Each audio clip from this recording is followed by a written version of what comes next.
Get the fuck up. Simon says, get the fuck up. Throw your hands in the sky. The next question is, how come some lifters are more explosive and others can grind? The basic general answer for this is that's how you were born, you know, genetics.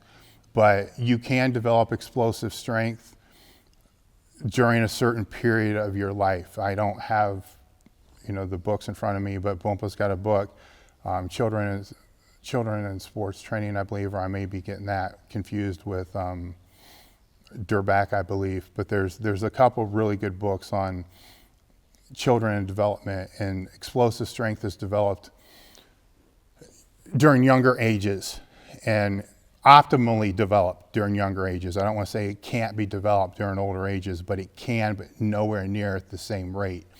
The older that we get as lifters, it becomes more a matter of perhaps not developing it, but not losing what you already did develop, because that's going to be the first thing to go when you're a master lifter, is the ability to produce force. If you're not doing any training to be able to produce force or to keep the ability to produce force, over time you will begin to lose that ability to produce force.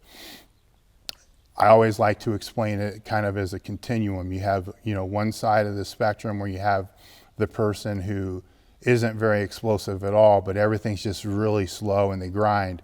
Then on the other end of the spectrum, you got those people that are super explosive, but if you add 5-10 more pounds, they're shot. You know, they get smashed.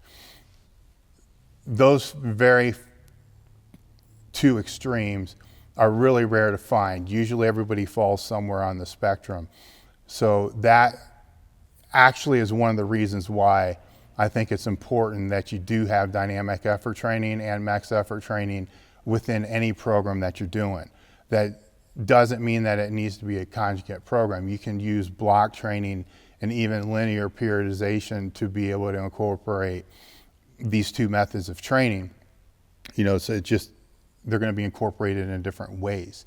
You know, for regular linear periodization, it could be the warm-up sets where you're using compensatory acceleration, where you're trying to stand as fast as you can until the weights get out of that dynamic range, which is going to be somewhere a little bit over 70%. Some people maybe a little bit less, some people a little bit more, but usually around the 70-75% range, you're going to lose the ability to really produce force with the weight. But I tend and was more explosive than I was strong. So that was a component that I had to make sure I always kept in the training, because it was, if I didn't, it was bad. It was a huge strength loss. Whereas I could get by with not doing max effort work for longer periods of time than what other people could, because there's a lot of times where I don't even know if it even made a difference or not. And so I did enough to be able to keep the maximum strength where it needed to be, but it was the hardest exercises for me to get stronger on were the max effort days, where other people, for them, the hardest days to progress on were the dynamic days. So what was the question? I gotta go back to the question. So that's the difference really between grinders and if they're slow. You're not gonna become one to the other. You know, anybody that's asking this question is probably already past the age to where that's really gonna happen, and if it's even possible to happen anyhow. But you can most definitely become more explosive, and you can always become stronger.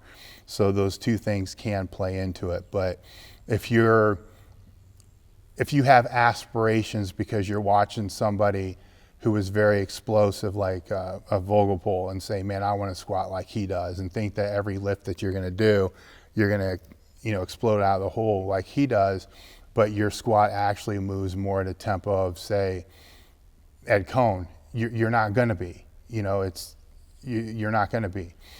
So with that in mind, who you look to emulate, who you look as far as, you know, different training styles, form, technique, and so forth, you kind of want to look at that as well, because that's, some of it's muscle fiber type, some of it's, you know, central nervous system, some of it's, you know, picking the right parents. But just being aware that both should be trained, I think, is extremely important.